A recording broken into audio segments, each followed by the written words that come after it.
in the economy.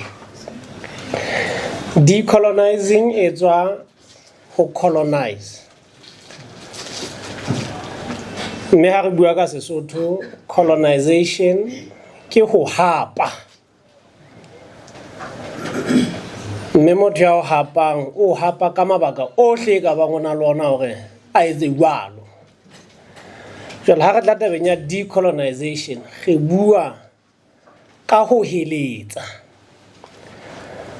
Sena se ba motho wa hapile ngwana se entse o heletsa ka sepheo sa hore o tle o hahe botjha ka mo wena o bonang ditaba ka teng.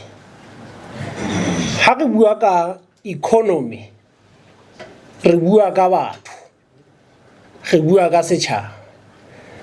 Hobane ha setjhaba se le siyo ha hona sena se bitswang moruo. Ha re moruo wa Lesotho o a hola, re lokela re bone ka setjhaba sa sona hore ho fela hona le phetoho e teng. Mme ha eba re bua ka taba e reng decolonizing the economy, kutlwisiso ke kgolo ke ya hore re lokela seo re buang ka sona ka jeno ke kgaho ya moruo wa Lesotho ro ha botjha re kala karolo.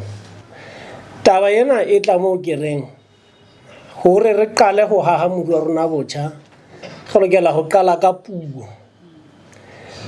Re bue Sesotho, re inahane ka Sesotho, re tsamaye ka Sesotho, re dule Sesotho.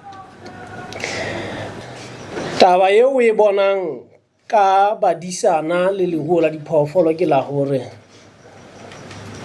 ho tla ba le modisana ho boele ho be le monga diphoofolo.